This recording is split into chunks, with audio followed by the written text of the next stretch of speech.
Assalamualaikum warahmatullahi wabarakatuh. Selamat pagi anak-anak kelas 4 Makkah dan kelas 4 Madinah. Alhamdulillahirrabbilalamin, kita masih diberi kesempatan untuk dapat belajar bersama pada mata pelajaran Al-Quran dan Hadis. Bersama saya, Pak Alvan. Al-Quran dan Hadis kali ini kita memasuki bab 2 tentang surah Al-Ma'un dan surah At-Takasur. Sebelum kita mulai pelajaran, silakan anak-anak disiapkan buku paketnya dan dibuka bab 2 serta disimak video ini baik-baik. Oke, kita mulai.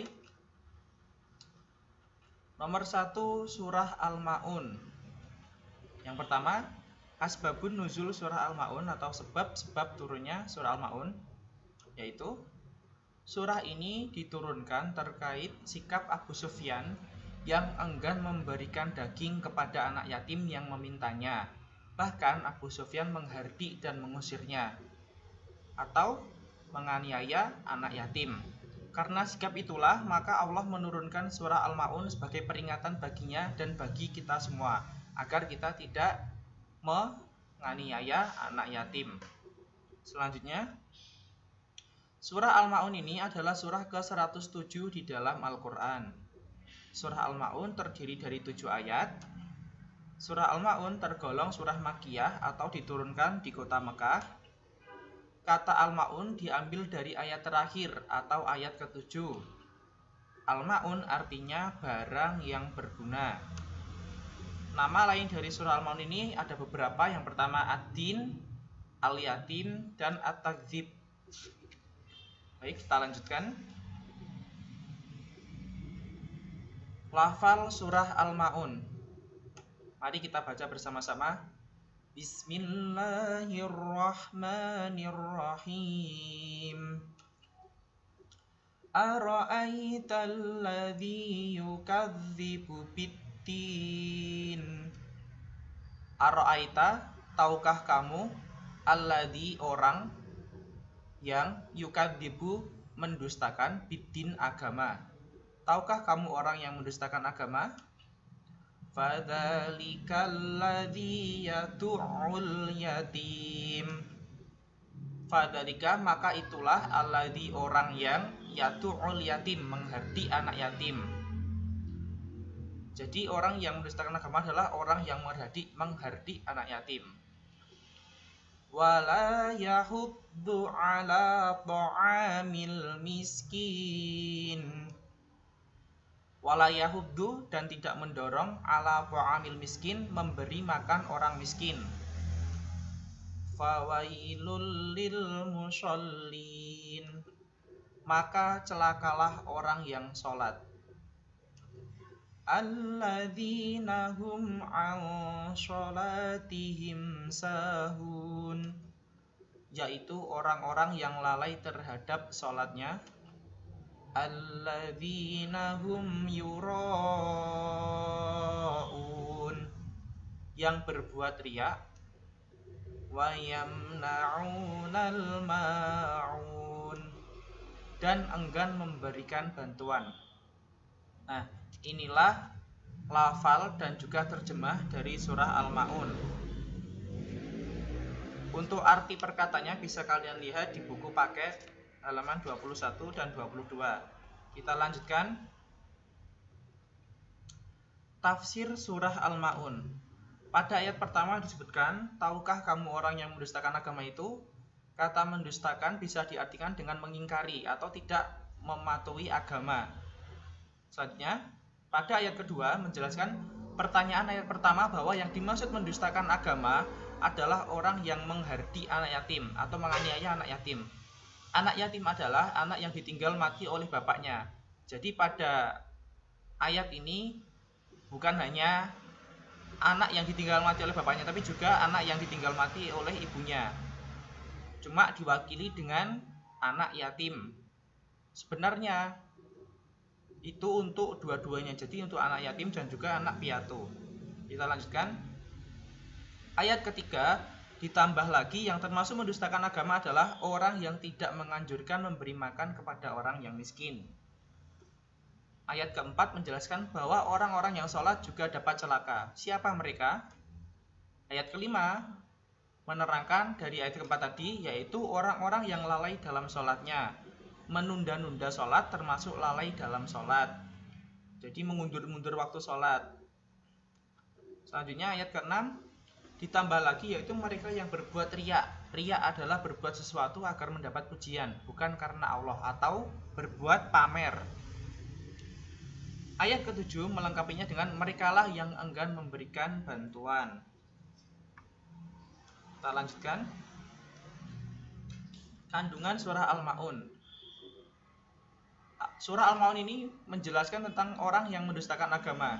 Ciri-cirinya yaitu yang pertama, suka menghardik anak yatim, tidak menganjurkan memberi makan kepada fakir miskin, lalai dalam sholatnya, riya, ingin mendapat pujian orang atau pamer, enggan memberi bantuan kepada sesama. Nah, agar kita terhindar dari orang yang mendustakan agama tadi, kita harus menyayangi anak yatim dengan cara yang pertama, membantu biaya pendidikan mereka, memperhatikan kesejahteraan mereka, membantu kebutuhan sehari-hari mereka jika kita mampu membantunya.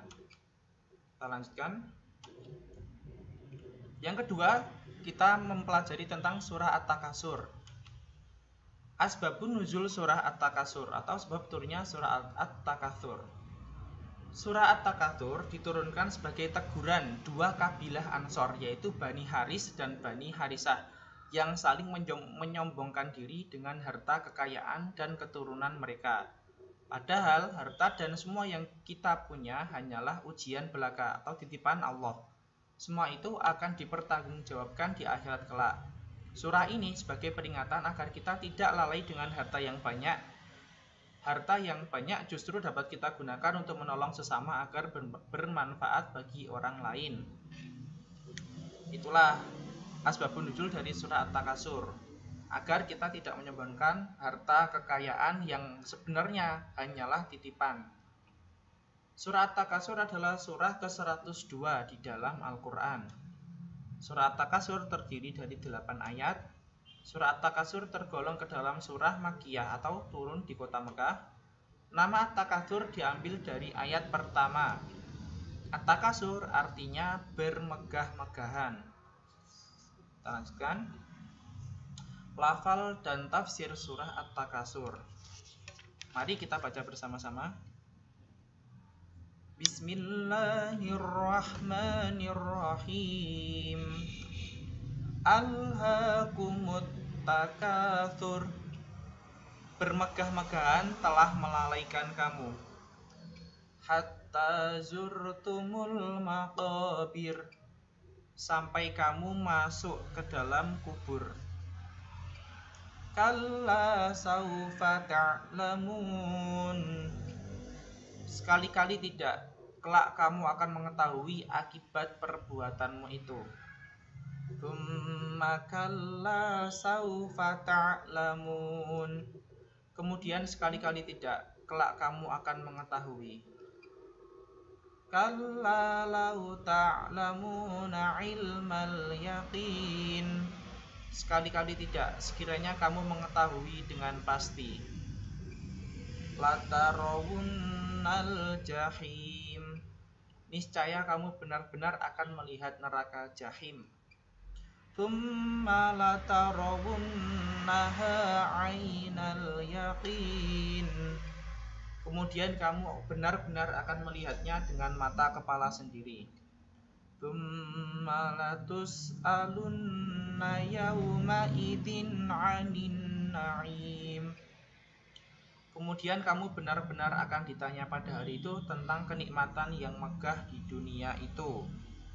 Nah, inilah lafal dan juga arti dari surah At-Takasur. Kita lanjutkan. Kandungan surah At-Takasur. Surah At-Takasur menjelaskan perilaku manusia yang senang bermegah-megahan dalam urusan duniawi. Hal itu menyebabkan mereka lalai terhadap tujuan hidupnya, yaitu taat kepada Allah Subhanahu wa taala. Manusia baru akan sadar jika ajal telah menjemputnya. Allah Subhanahu wa taala mencela perilaku yang demikian, bahkan memberikan ancaman dengan menyediakan neraka jahim. mereka akan kekal di dalamnya. Kemudian di akhir surah ini Allah Subhanahu wa taala menegaskan bahwa kelak mereka akan dimintai pertanggungjawaban atas nikmat yang telah dibangga-banggakan tersebut. Jadi surah At-Takasur ini mengingatkan kita agar tidak menyombongkan harta ataupun keturunan yang semuanya itu berasal dari Allah atau hanya titipannya Allah. Karena semua itu akan dipertanggungjawabkan kelak di hari akhir atau di hari kiamat nanti. Hikmah yang dapat kita ambil yaitu: satu, tidak membangga-banggakan harta yang kita miliki. Yang kedua, memilih hidup sederhana. Nomor tiga, menjadikan harta sebagai sarana mencapai tujuan hidup. Jadi daripada disombongkan, lebih baik harta itu kita gunakan sebagai tasarruf yang benar, bersedekah, berzakat, dan digunakan untuk infak agar kita mendapatkan pahala sebagai hidup di akhirat nanti. Nomor 4, mencari harta yang halal. Nomor 5, menganggap harta sebagai amanah yang harus dipertanggungjawabkan kelak agar kita menggunakannya dengan baik dan tidak disalahgunakan. Sekian penjelasan materi kali ini mengenai surat